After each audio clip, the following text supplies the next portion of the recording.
You tell me, there are 4 kinds of people Allah talks about that He has favored. أُولَٰئِكَ الَّذِينَ أَنْعَمَ اللَّهُ عَلَيْهِمْ مِنْ النَّبِيِّينَ. I'll tell you the first one, النَّبِيِّينَ. Anybody know the other 3?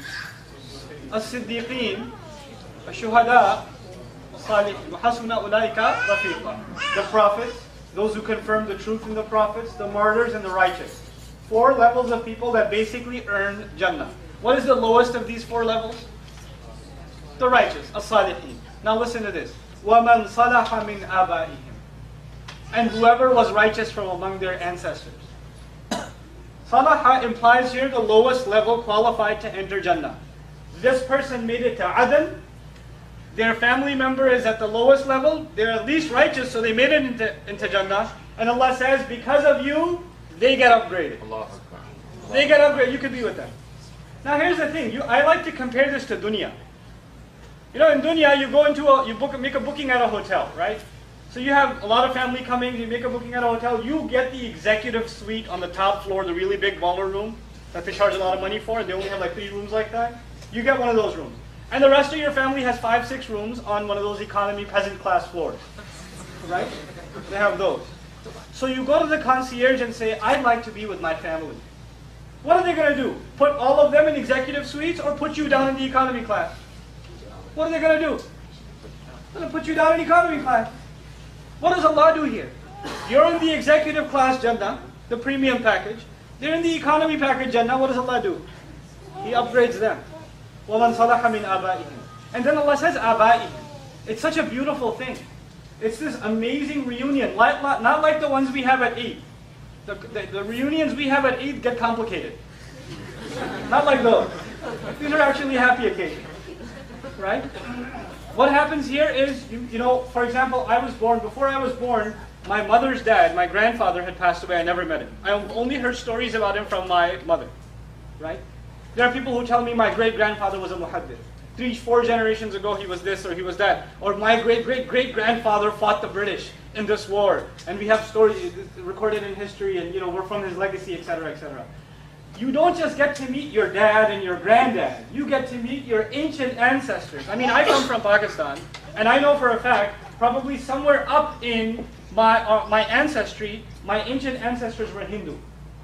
Right? Islam came to them. They're not like born into Islam. They were Hindu. And there was some Hindu back in the day that became a Muslim.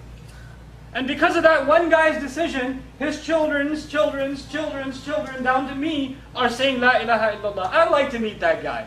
My great-great-granddad. How was it? Who told you about Islam? You know? It'd be amazing.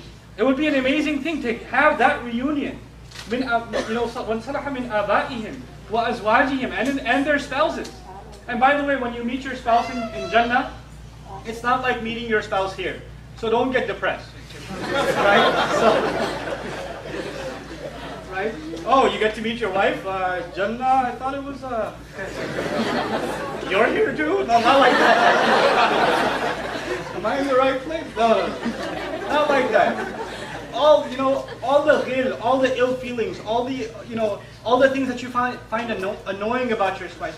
We love our spouses, but there are things that we don't get along with. There are things that are causes of friction.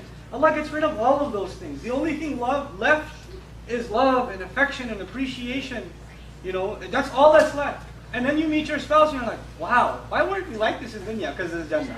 You can't have that in dunya. You get that in dunya for the first week of marriage. That's it. After that, the flight lands and you're on planet Earth. Okay. وَذُرِّيَّاتِهِمْ and their offspring. Imagine right now, alhamdulillah, I have small children. And I don't know how long I'll be on this earth. But I pray that they raise their kids to say La ilaha illallah and live by it. And they raise their children and they raise their children. And perhaps out of these children, someone will be a great hero of Islam. Someone who carries the message of Islam. And he brings people closer to Allah's deen. Someone that the ummah is proud of from my children down the road. And I don't even know this happens 300, 400 years after I'm gone. And I get to meet my great-great-great-great-grandkids. That I could never have imagined. Wow, you came from my daughters, sons, daughters, all the way down. So you get to meet your ancestry all the way up, and you get to meet your ancestry all the way down. In Jannah, there's this reunion happening. It's a lot of people, right? That's a lot of people to meet to be excited about.